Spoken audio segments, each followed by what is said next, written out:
Good afternoon and welcome everyone. I am Rosa Cabrera, Director of the Rafael Cintrón Ortiz Latino Cultural Center, also known as the LCC. Thank you for joining us in this online series called Latinx Women Leaders Across Movements, which we're presenting in partnership with the Women's Leadership and Resource Center to celebrate Women's History Month. The Women's Leadership and Resource Center and the Latino Cultural Center are part of the Centers for Cultural Understanding and Social Change here at UIC. We are 7 cultural centers committed to advancing positive social change, grounded in the principle of access, equity, and social justice. And you can check out the work of the 7 centers through the link that we will be putting in the chat pretty soon. Today's program is part of a series featuring online conversations with 4 extraordinary Latinx women leaders from the present, centering their voices and experiences on a range of issues affecting Latinx communities, including labor and workers' rights, immigrants' rights, environmental and climate justice, and building transgender and queer Latinx power. They are providing a glimpse on what leadership looks like across intergenerational and intersectional movements and the action-based agendas and strategies that they are using to promote and demand policies to advance social and environmental justice in our communities. The conversation with these amazing women leaders and activists, our sister center, the Women's Leadership and Resource Cultural Center, and the participants, they have been sharing virtual space with us during this conversation, have been impressive. I have found them energetic and unapologetic necessary. As we continue to see hateful acts of violences against women, especially women of color. That's it. Unfortunately, you know, the 6 Asian women who lost their life in Georgia yesterday was a dreadful act that screams to all of us to be active in solidarity across all movements, looking out for each other in the struggle for racial and gender justice. I am going to now pass the mic to Natalie Bennett, the Director of the Women's Leadership and Resource Center, who I'm sure has a lot more to say about this dreadful act that just happened in Georgia.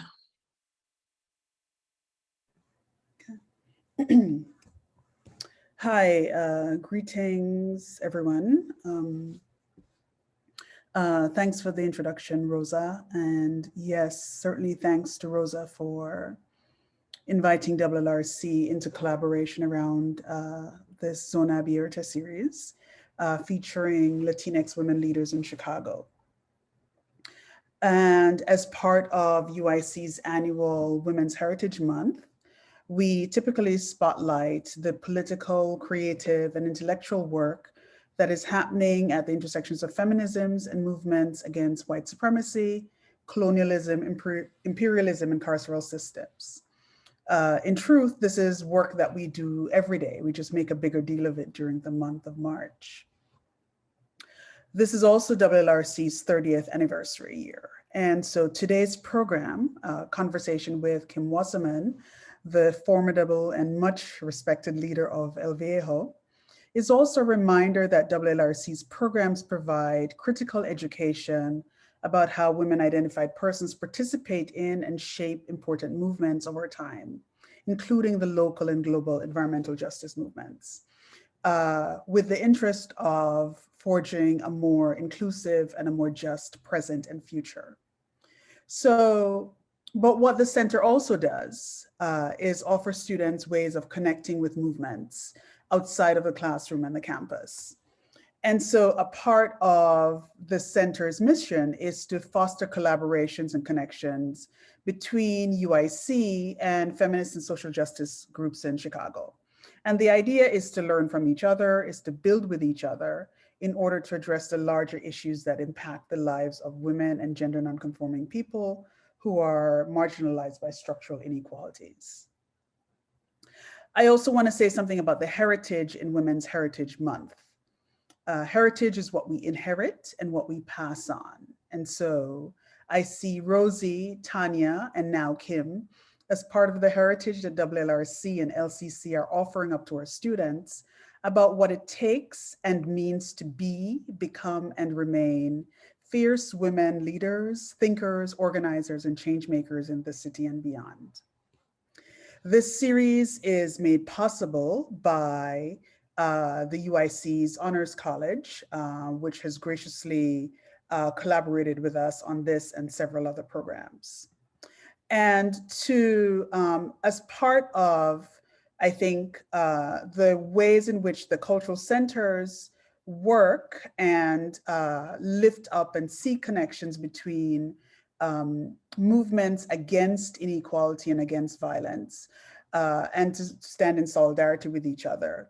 I want to also remind everyone, or notify everyone, in case you didn't already know, that one way of bringing folks together to talk about and share and think through what it means to respond to violence against Asian women, and particularly the horrendous kind of murders that happened last night.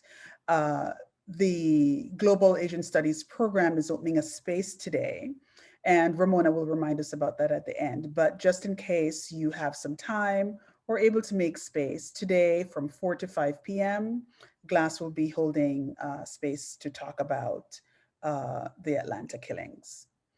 On that note, I'll turn it back over to Rosa, who will introduce the guest speakers, and then we will move into a Q&A and conversation with Kim.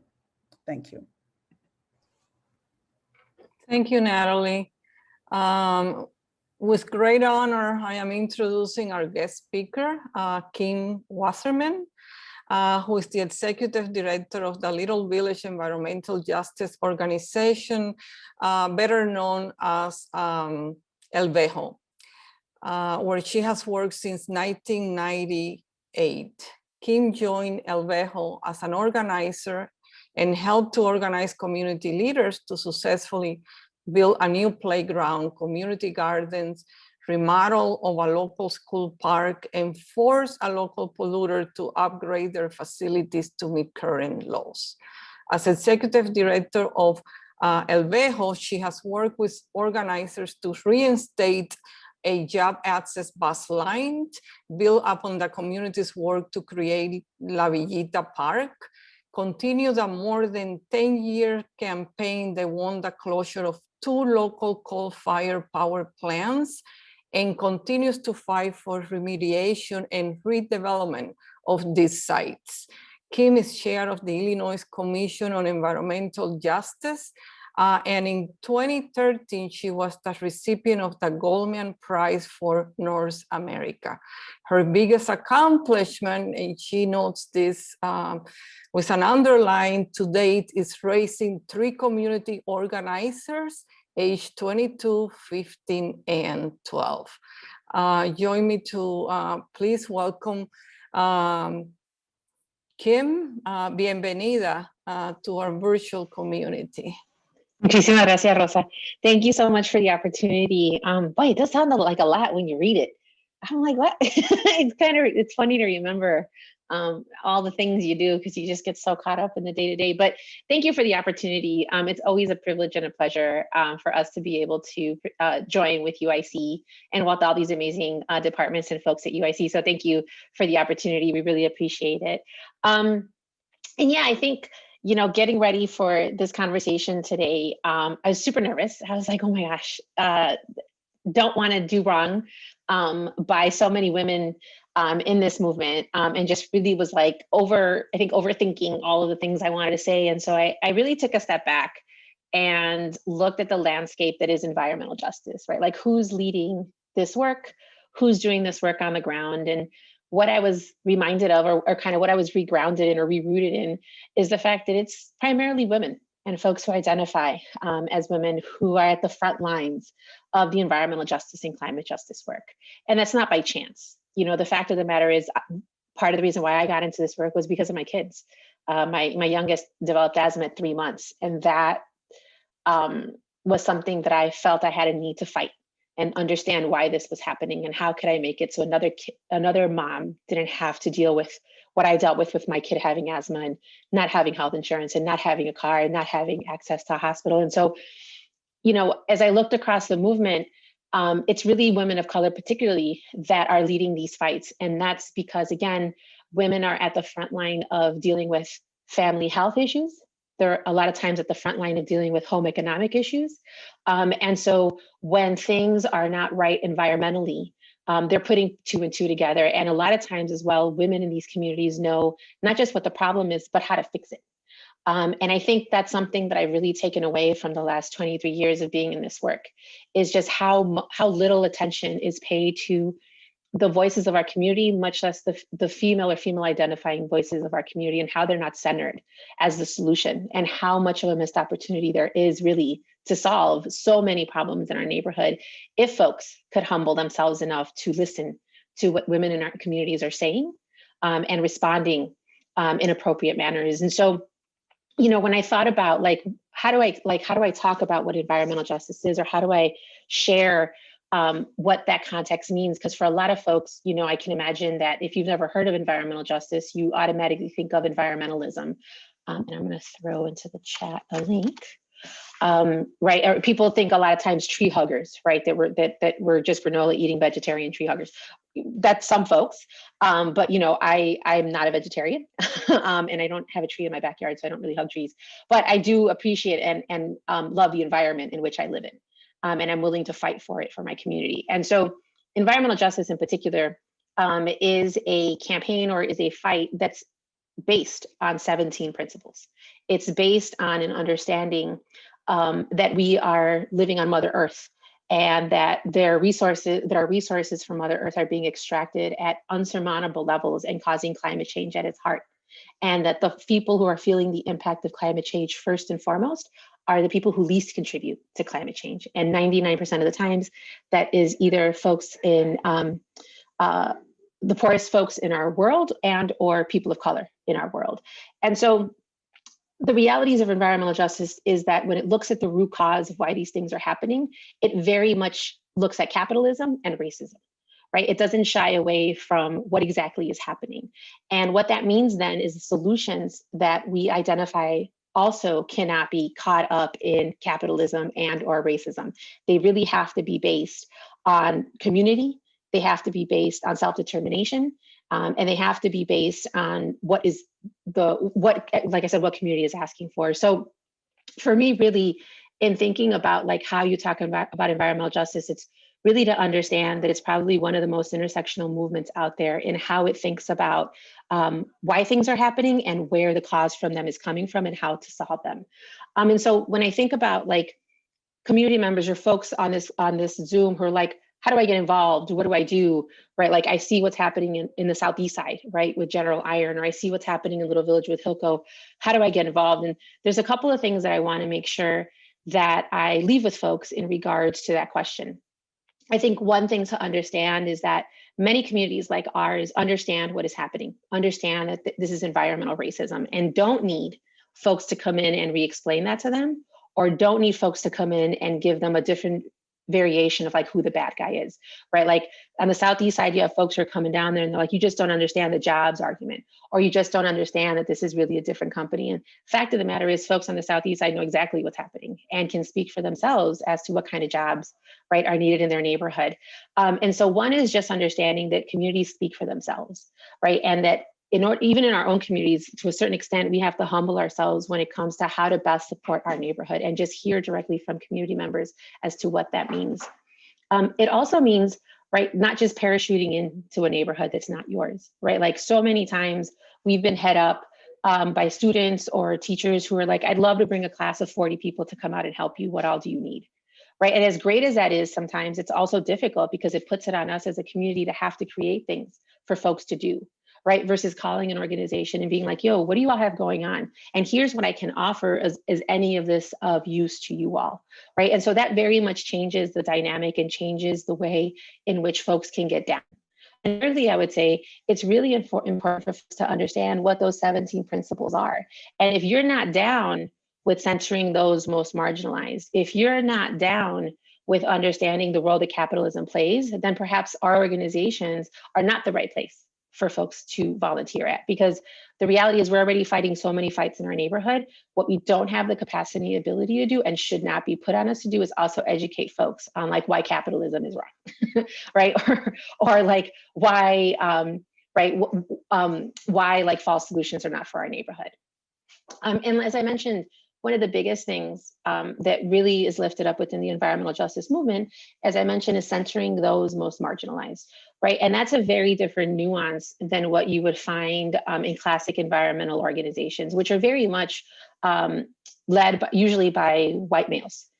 So as the executive director of LVEJO, for a very long time, I had to deal with being one of the only women, much less one of the only women of color, in many of these spaces when we were talking about environment or environmental justice at large. And so it was really difficult to be able to, and exhausting, quite honestly, a lot of times, to have to engage in those spaces because we weren't aligned value-wise. They weren't spaces that were welcoming to community, right? You know, I raised 3 of my children through this organization, and I can count on all of my fingers and toes the amount of times that I've been in meetings in which I've been given dirty looks, or just people have made it a point to inform me how uncomfortable they were with my children being in the space, or having to nurse my kids in the room, right? And that's just me as one person. That's not even me as a community member trying to get into these spaces, or as a parent trying to access some of these spaces. And so it just, I think for me particularly, became really important that even if that it wasn't just good enough for folks who were coming to the organization being aligned with us, but also the people, the partners that we have and the folks that we work with, right? Because again, it's an understanding that at the root cause of environmental degradation, at the root cause of climate change, again, as I mentioned, is not just capitalism, but is also racism, right? And is also patriarchy, right? So it's really understanding, like, why is it that as particularly women or women identifying, we're led to feel a certain way being in these spaces, and how do we fight back to change that? And so particularly for myself and our organization, part of our work has really been around alignment with other organizations, big green organizations, as we call them, other social justice organizations, and just allies, and even university partners, quite honestly, where we talk about, right, like, again, what those root causes are, but we also talk about, like, what does it mean to support community and not be extractive in that support, right? And I say that because as a university, right, like, there's a lot of partnerships that universities do, but a lot of times when we're already fighting the good fight in our community and we have a partner come in, a lot of times the research or the support is very much is on an extractive relationship basis, right? Like, folks are studying us, they're studying what's wrong, right? And then they're using that information to get grants or get published, or you know, whatever that might be. And what we really try to do is change the trajectory of that conversation to say, hey, how do we make, what is that called? Intellectual property. How do we make the intellectual property of this for everybody, right? So that before the university can use it for a grant, they have to come to the community and be aligned and make sure that, like, they're transparent on the grant and the funding and what that means, right? And if community is going to go out there, that they're transparent with the university too. And how do we share ownership over this information? Because again, so many times our communities have been studied, and so many, I mean, I can remember early on in my career being asked to come to press conferences, and it had nothing to do with what we were facing in our neighborhood. It was just like, well, we say that we work with LVEJO, so we need some poor brown people to come out and just show face so that it seems that we're working with you all. And after a couple of those incidents, I was like, yeah, I'm not doing this anymore. Like, we are not animals, like things that you can just roll out when you need to cover that you're working in community, that you need to say that, yeah, we're actually hand in hand with this partnership. And so again, it became really important for us to try to fight for alignment with these organizations. And it wasn't just around values, it was also around things like procedural justice. It was also things around how are decisions in coalition made, right? Some organizations are resourced to be in coalition, some are not. And so how do we open up the books, if you will, on grants and people's capacity, financial capacity to be in these spaces, and share those resources with those organizations that are here on their lunchtime, or here on break, and are here not resourced, right? And so it really became about actually putting into practice the values that we uphold. And there's another set of values that I'd love to share with you all. And actually, I'm sorry, can someone let me know when there's like 5 minutes left? I forgot to turn on my timer, and I don't want to over talk my time, if that's okay. Let me put this in the chat.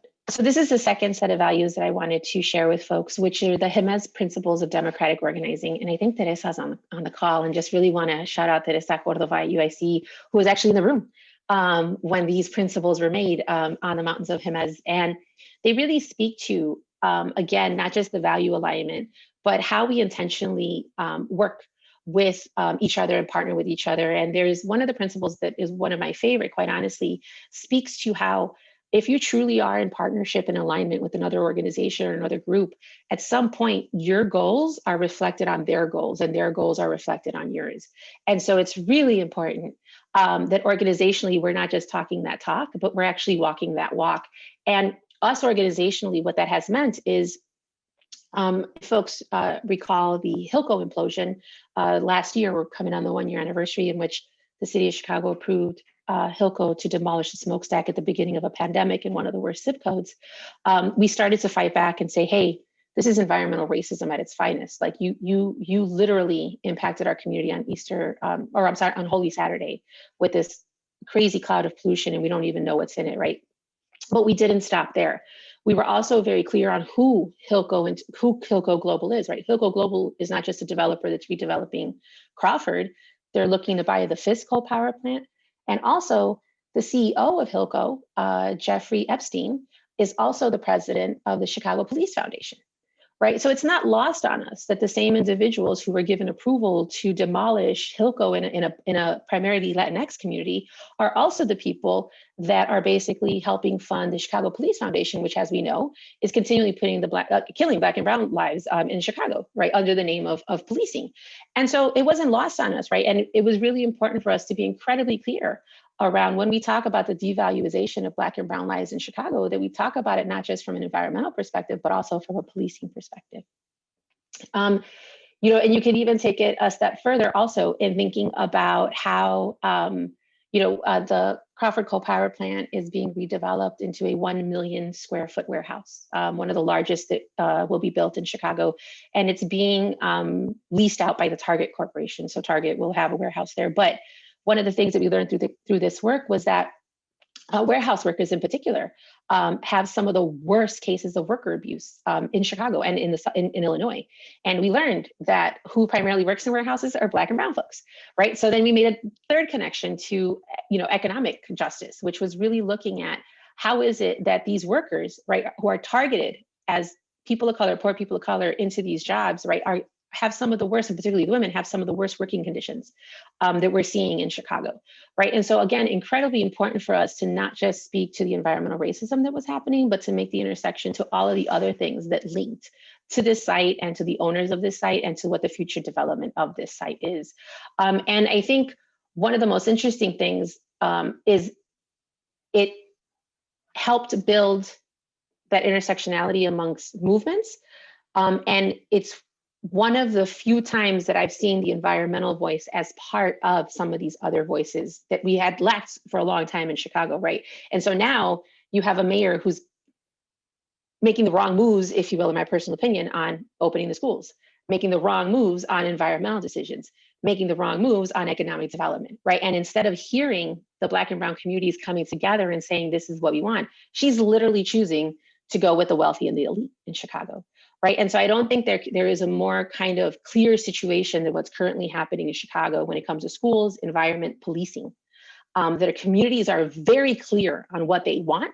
And this administration is choosing to rightfully ignore that and continue to prop up capitalism and the elite as a solution to the situation that we have in Chicago. And so I think that for us as an organization, I raise that because that's how we see it. And what we're looking for is folks who understand that and see that too, and are willing to fight that fight, right? Like, I don't want to get caught up in a conversation on how because Lightfoot is gay and Black, right? Like that excuses her from her behavior in this case, because that does not excuse her from her behavior in this case, right? And so, again, I say that because it's really important for us as an organization to be clear on root causes, and henceforth, then what is the solution? And so for us as an organization, right, it's how do we empower self-determination in Chicago, right? Because it's quite clear that people know what they want. They want an elected school board, right? They want police out of their schools, right? They want environmental justice reforms. And so how do we actually change the law in Chicago to allow for more spaces for folks to have self-determination? And I will say that one of the biggest things I've learned in the last 23 years is in fighting all of these individual fights, part of what it comes down to is who has the right to say what gets developed in our respective communities, right? Who has the right to say what, at the end of the day, what gets developed on the land in our communities, right? And in Chicago is pushing for more and more industry, whereas more and more communities are saying that's not what we want. We want different types of development. We want development that upholds us, that makes us safe, that empowers us, employs us, right? And so there is a serious, for at least that we're seeing and understanding, a direct connectivity between economic, environmental, health outcomes, and land development, and how the rules around who decides what happened in Chicago have a direct determination on that.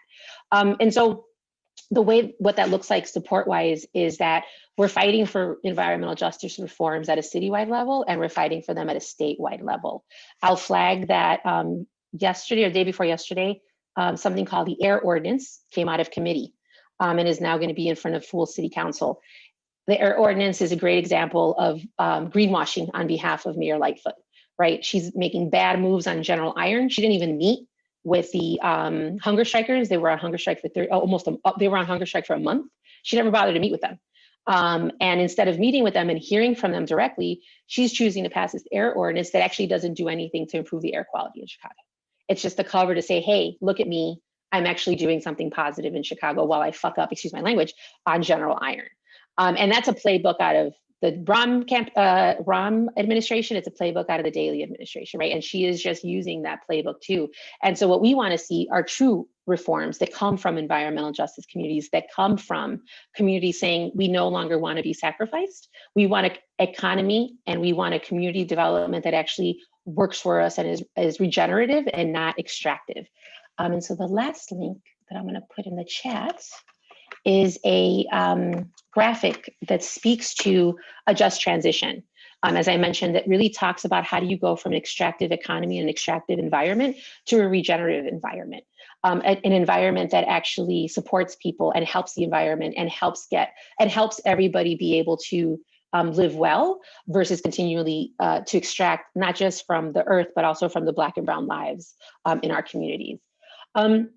And also what I'll close with saying is that it also, for us, it looks like holding our elected officials accountable, which in Chicago is just such a difficult thing to do, quite honestly. But it really is about, holding our aldermen accountable to what are they saying versus what they're doing.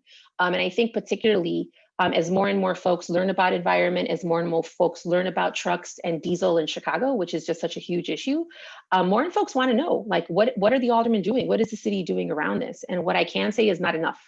And so again, we are at the state level pushing for not just truck electrification, but also how do you actually say to a city or to the state, this neighborhood no longer can have industrial development. They are already overburdened and cannot have more industrial development. You need to figure out how to develop economies in a different fashion in these communities, right? And so for us, it's really about where can we get change passed and how do we get support to be able to do that? And right now for us, that's seeming to come at the state level because just this mayor just does not for whatever reason, even though she platformed or won the election on equity and transparency, very much is running away from the opportunity to build an equitable city and be transparent with its residents on who's making decisions for who and for why. So that's kind of my little spiel. Hope that was informative in some capacity. And just thank you guys for the opportunity to share in our work and just the joy that is to do environmental justice organizing in Chicago. Hi, Kim. Thank you so much for sharing all of that. Thank you for your presentation and sharing your experiences and knowledge with us and really reminding us how women are and have always been at the front lines of this work and helping us make connections between policing and the environmental climate justice movement, the need to focus on local work and non-extractive relationships. I am furiously taking notes. Hi, everyone. My name is Jorge, and I am the Associate Director at the Latino Cultural Center. Along with Ramona from the Women's Leadership and Resource Center, we will help moderate this next part, the community conversation and dialogue. so that we can make the best use of our time as we engage with Kim.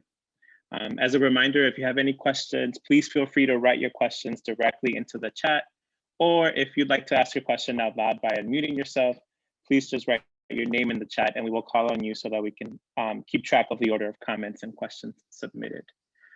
Ramona, would you like to say hello and get us started? Absolutely. Thank you, Jorge. Hi, everybody. Again, my name is Ramona Gupta, and I'm the Associate Director at the Women's Leadership and Resource Center. Kim, we have a lot of questions for you, so we're happy to get this started. But also, again, everyone who's here joining us, please feel free to share your questions as well. Otherwise, Jorge and I are just going to keep talking. So, Kim, you touched on so many important things. One of the things you talked about a lot was, the local political aspects of your work and who we're fighting against here locally. We also, in these conversations, have been talking to amazing women leaders who are working in different justice movements. So one of the things we were wondering about is, do you see greater alliances forming between the labor movement and other action-based agendas and movements and the environmental justice movement, especially in hope of moving forward the Green New Deal and a just transition vision? Yeah, I appreciate that.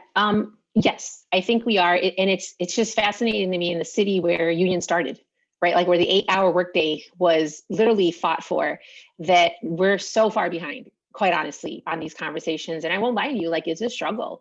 When Hilco put in their application, they brought out the labor unions. They were like, yes, we're going to build this bad boy and we're going to have jobs. And then when we started to talk about, well, like, that's great for that temporary job of like construction, but then what about the jobs for the long-term use? And it was really interesting to see some of the members be like, wait a minute, maybe I'm not comfortable testifying. Maybe I'm not comfortable in support of this because I didn't think about that. Because I didn't think about what happens when my job leaves and somebody else's job starts. And I think that's really, where there is a lot of room for more partnership and I think more alignment with the labor unions, quite honestly, in Chicago, which is not to be caught up in the short-term wins, but really what is long-term benefits for all workers look like. And I think because particularly in Chicago, unions have just been so brutalized by our city in the sense that they're kind of siloed, and it's really difficult to get folks to kind of say, okay, what does it look like not just for your workers and your union, but for all unions and the potential for all folks to be able to be a union. And I say that because one of the first things we brought up to Hilco and now to Target was to say, look, like, yes, we don't want you here, but before we even start this conversation, what are the guarantees that you're going to hire undocumented folks? Because that's who we have in our neighborhood, right? Like, how do we start to talk to your unions about pathways for young people, because we have so many young people who are unemployed in our communities? No interest, just very empty promises. And I think that really speaks to like the misalignment that we have, right? Which is to say, we are all for unions. Like, yes, we have gotten massive protections, but when we look in the Little Village Industrial Corridor, we have industry, dude, that have 15 OSHA violations in the last 2 years. And I'm talking like loss of limbs. Right? Like, I'm not even talking like just loss of limbs, 15 OSHA violations, right?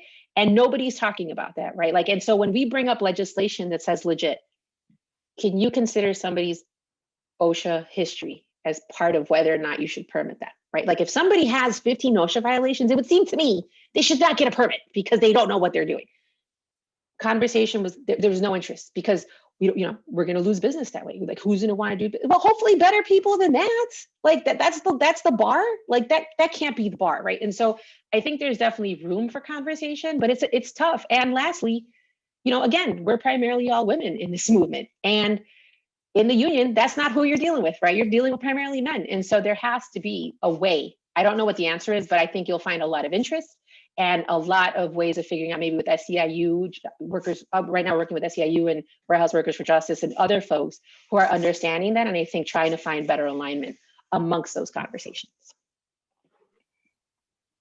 Thank you for that, Kim. As we continue to think about the sort of the need to be intersectional within our movement, and more specifically, you talked about the links of policing and EJC and the devaluation of Black and Brown lives. What impact has the increased focus on racial tension since last summer with the George Floyd protests, et cetera, what impact has all of that had in the environmental justice movement? Have you seen a greater or less opportunity for organizing due to this?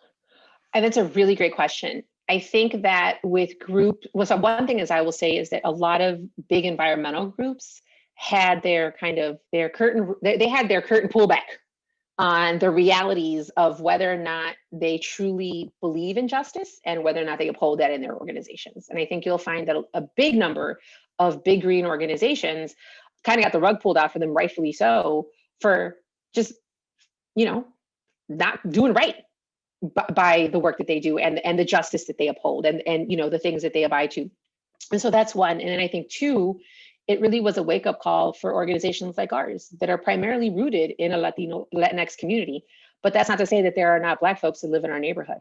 And it was really a wake-up call to how are we talking about anti-Blackness, particularly in the Latino community. And so organizationally, what that forced us to do was start to have some real internal conversations to figure out how are we bringing to bear what we call dismantling anti-Black racism in the community, because we can't just be out here spewing out like all of these values and principles that we uphold, but yet it's not safe for our Black staff to be in the neighborhood.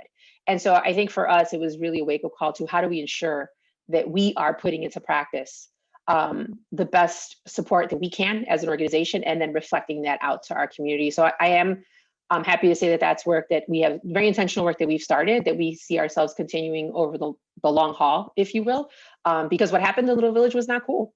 You know what I mean? People were not able to come home. People were not able to safely access their spaces. You had business owners and gangbangers and police defending their property. And then the next day, 5-0 is out there arresting the same people they were standing next to the day before, right? And so it just was a hot mess, quite honestly, of what was happening in the neighborhood. And so it just really pushed us to have to ask, what is our responsibility in this space? And how do we, again, best uphold our values and create spaces in which our staff and our community members feel the safest? And so it's going to be ongoing work.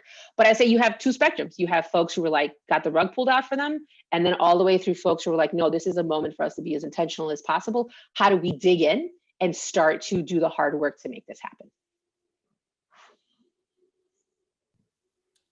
Thank you, Kim. I have a question. It's a little bit more of a multi-part question that might be an extension of what you were just talking about.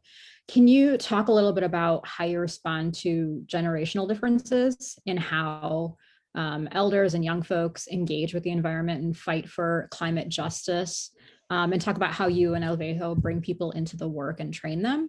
But also related to, how you've done the work over the last year, in what ways, people are using technology more over the last year. In what ways have the increased use of technology, the difficulty in gathering in person, helped or hindered, your organizing, LVEJO's organizing over the last year?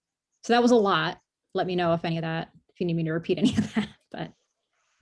Gotcha, I'm taking notes, gotcha. So yes, we are very much an intergenerational organization. And what that means is we work with everybody from the littlest nuggets all the way up to our elders. And a couple things I can say off the bat. A lot of people assume that working with young people is hard. I have news for you folks. People, what we call tercera generación, I don't know how you say that in English. Elders, is that I apologize for, Super adulto. I don't like the word. Say that again. Super adulto, thank you very much. According to Antonio Matorrell. Maestro. Yes. Yes. It's been our elders, quite honestly, where it's been the toughest, because it's quite like, in the sense of just like, I don't want to, like, how do I put this? We've been in, so nobody teaches us, I would say, how to work in community with each other, right? So when you open spaces like community gardens, there is this, like, everybody's just supposed to get along. It's like, kumbaya, you're in a garden. It's like, no, that's not how it works, right? Like, I literally am in the middle of feuds around, somebody stole my tomatoes because my tomatoes look better than somebody else's, right? Somebody stole my flor de calabaza because it's the prettiest one in here, right? Like, these are the conversations that I literally am having to, like, manage, support our staff to manage, and actually, like, have gardener-wide conversations, because again, right, like, what it comes down to, like, how do we all work in community in this space, right? And how do we all respect each other's, not just each other's individuals, but respect each other's harvests, respect each other's way of planting, right? And so I would say that, like, I never in a million years would have thought that helping community members learn to work together in community spaces was actually going to be one of the hardest things that I would have to do. And like, legit folks, when I tell you that, like, I've been in a car going to a seed swap and with a car full of elderly women, and I've been like, Senoras, if you all do not stop picking on each other, I am going to pull this car over and I'm going to kick everybody out right now. But just because, like, it's just like they OGs, they're set in their ways, and like, carajo, they're not going to change it. And I love them to death, but oh my God, right? Our young people are walking the park. Like, let me just be clear. Our young people get it. They see it. They know it. They can call it for what it is. They have great ideas, and it is an honor and a privilege to support them in organizing. They don't give me the amount of gray hairs that our elders give me, quite honestly. And it's not even like no, they don't want Target Warehouse. They don't want, but their bigger concern is somebody stole my seat on. Can we have a conversation on the fact that somebody came in here and took my seat on? So, you know, it's a variety, I would say, of interaction that we get with our folks. With the technology, woof, it's been a struggle. I will not lie to you. This assumption that everybody can just go to virtual is very much not true. We've had to do countless trainings, not just our staff, but of just folks in general, of like, what is Zoom? What is Google Hangouts? How do you use it? How do you schedule an appointment? How do you get people into the room?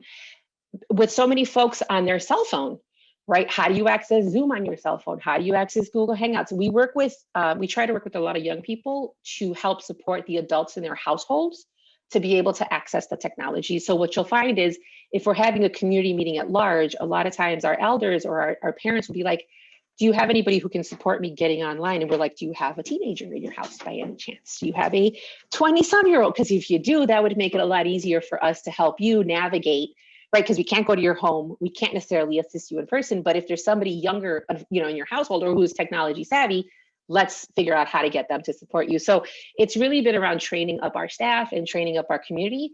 I won't lie to you in saying that the What's Up app has been a godsend, quite honestly, to a lot of our organizations, because people use that to communicate already internationally. So we really try to use that as a phone tree and as a way to communicate with folks. And then lastly, we have been advocating for more funding to do simultaneous translation of all of our events. And in fact, one of the things that we're trying to graduate to now is, instead of having folks in Spanish just on the phone, how do we actually create a separate Zoom space for them to get the presentation in Spanish, same way that they would get it in English? Because we feel like it's not fair that some people get a visual representation and folks who don't know English are getting a phone translation of the same thing. So we're really trying to figure out how to make it more just so that both languages can access a person who is speaking to them in the language that they speak, because, you know, some people are more visual than they are auditory. And so just ways that we're thinking about how to better improve our this realm of organizing for us. And then to your question of training, you know, we institute a couple of different schools of thought, if you will, or practices. We very much base our work on popular education. We also base our work on something called asset-based community development, which started out at Northwestern, and I think I learned today is at DePaul, which I didn't know. We also do train the trainer methodologies, which is very much similar to popular education. There is no one expert, and how do we get folks to train each other in spaces? We do basic community organizing.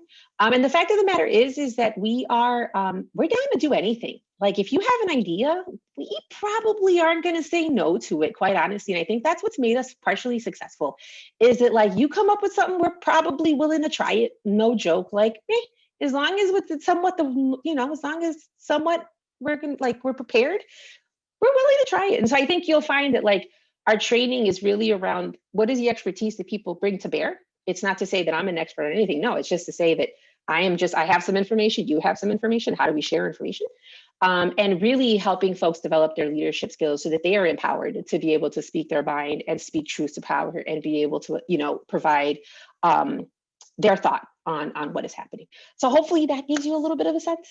And I'm sorry if I offended anybody with the third, the conversation. It's just kind of where we're at organizationally.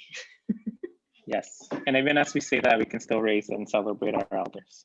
Thank you, Kim, for talking really about the need to adjust our strategies and to think about accessibility along the way. To maybe continue that stream of consciousness, Rosa has a question here.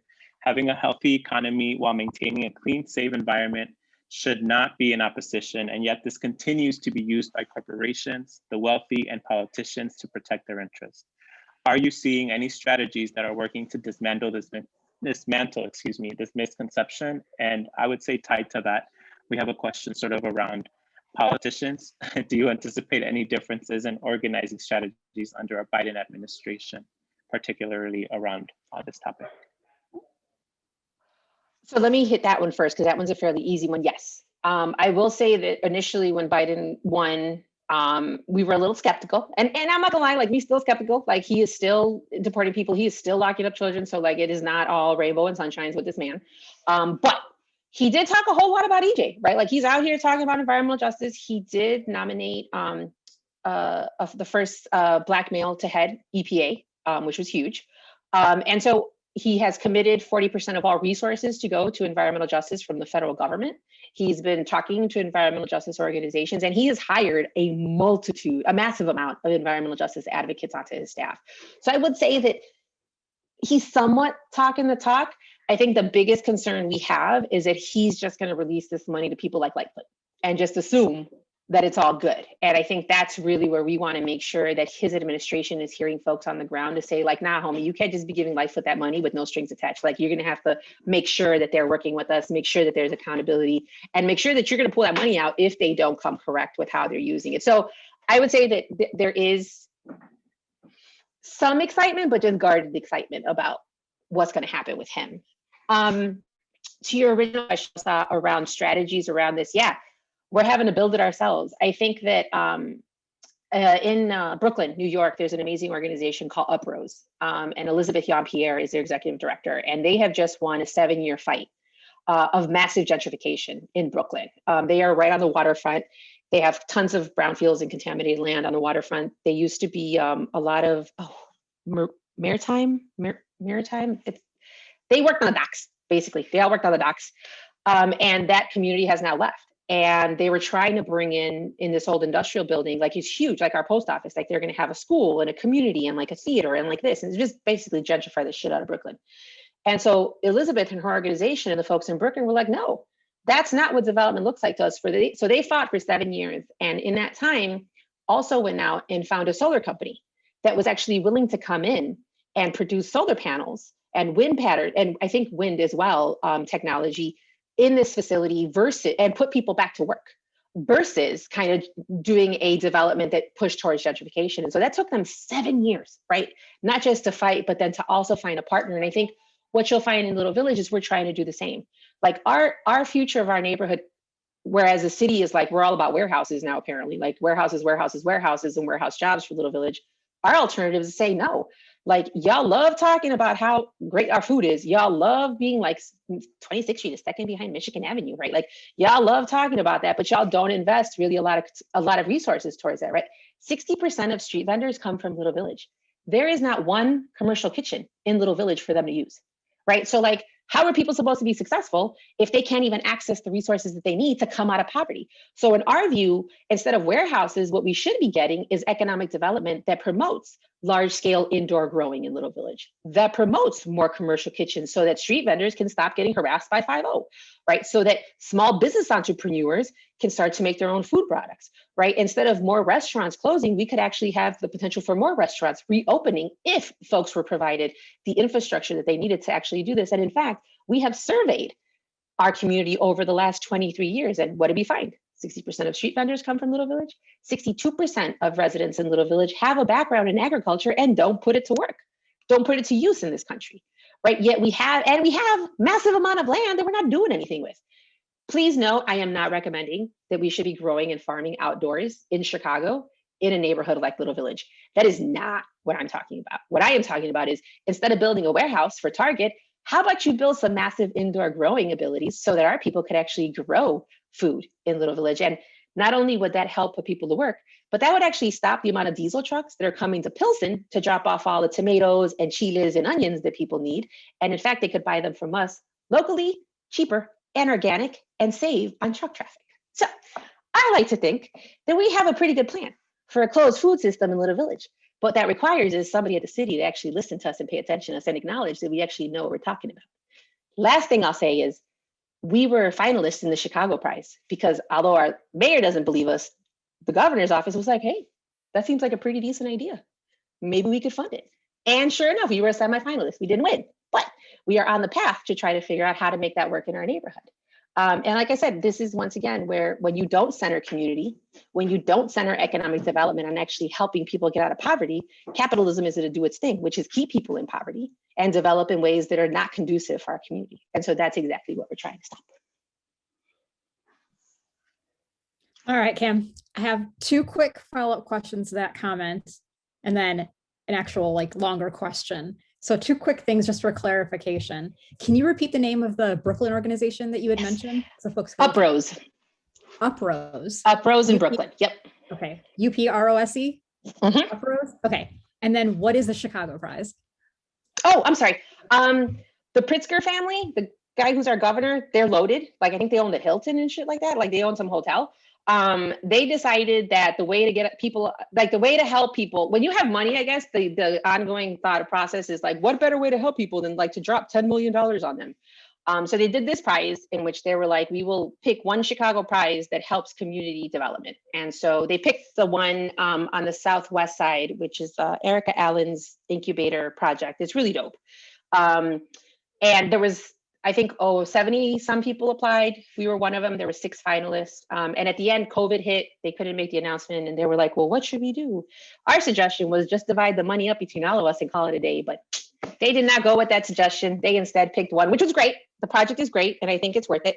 But, to make it that far on this crazy, it makes it seem, then I don't feel like it's such a crazy idea. Then I feel oh, okay, well, if these folks that are the Pritzkers think there's something there, then well, hell, maybe there's something there. Although I knew there was something there when our community told us there was something there. I didn't need a billionaire to confirm it for me. But, from a business aspect, I was okay, cool.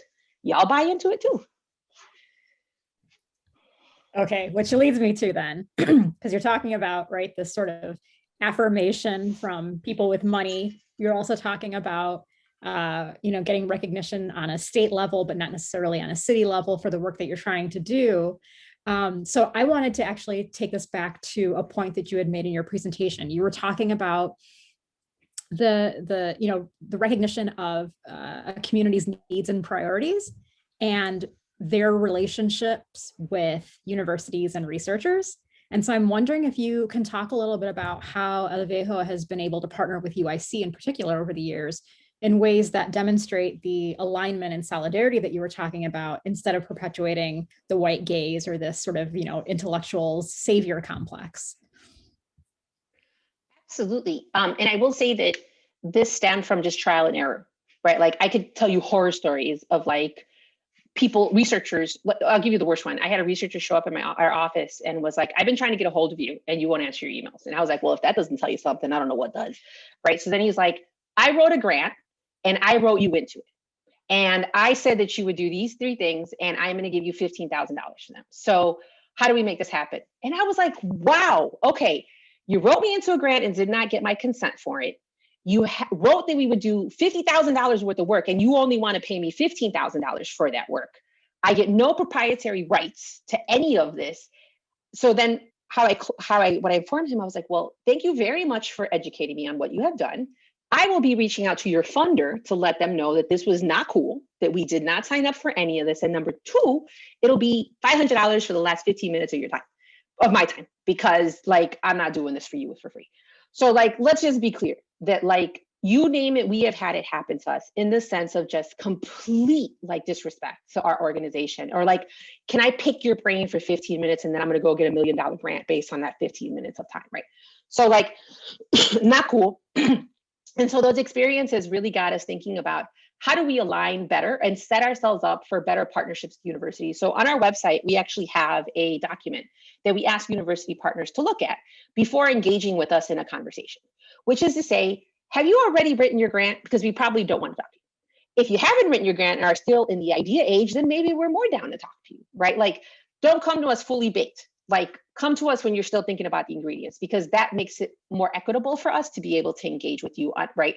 2, we've had to really, UIC, I would say, has been the most flexible in rethinking 50-50 on grants versus 2080, on grants, which is universities get 80 and you get like 20. We're like, no, it should be based on who's doing the work and how much money it should have, right? So I would say that UIC probably has been one of the best in stepping up to being like, okay, here's a real representation of what the work is. And then lastly, I would say we have some phenomenal partners, quite honestly, at UIC School of Public Health. I think Sarap Erdal and Vicky Persky, quite honestly, have just been complete lifesavers in supporting the work that we're doing and being able to point to professionals that agree with us and stand by like the proclamations that we are making. Sarap Erdal, quite honestly, has been one of the most amazing partners in the sense of being value aligned with us. Breaking down, and I mean, this woman the reason I understand air monitoring and like air data is because of Sarap. Like she has sat down with us and like broken down information and is like, I don't need to speak for y'all. Y'all can speak for yourselves. And I'm just gonna empower you to be able to speak to the science of this. So I would say just a real example of what true community partnership looks like. Because they understand at the end of the day, the fight that we're in, and they respect communities speaking for themselves. And quite honestly, I think have been able to check their privilege and power in their positionality to say, here's what we can do to support you all in your fight. And I can't ask for more in a partnership. So definitely folks can check out our website and look at the values alignment that we have with university partners. And we don't always get it right, but we're trying. And I can say that we're actually now even changing the grant agreements that we have with our funders to say intellectual property will now be jointly owned instead of individually owned by the funder. So growth, I would say, in the spaces that we're in, and how we're trying to change the exploitative narrative that classically haunts non-for-profit the industrial complex, quite honestly. Okay, and we're going to try to sneak in one last question, just so that we can make sure that it's addressed. You spoke about the prevalence of white men leading environmental justice organizations in this type of work. With this series being part of Women's History Month, how do you stay connected with, learn from, and build power with other women organizers? And sort of tied to that, Evelyn Flores submitted the question of, being that there are so many local environmental organizations in the city, how do these organizations support each other and their efforts? So thank you for that question. So one is, when I came into this work 23 years ago, I was surrounded by other women who were doing this work. Cheryl Johnson from People for Community Recovery, Naomi Davis from Blacks and Greens, and Peggy Salazar from the Southeast Environmental Task Force. And these women helped me become the ED and the woman and the organizer that I am today. And so it is incredibly important for me to not only stay grounded in continuing to connect with them, and that as we grow, they grow with us, but also to continually stay checked by my community, quite honestly. So please know that like WLRC-CAN is not the Kim Wasserman show.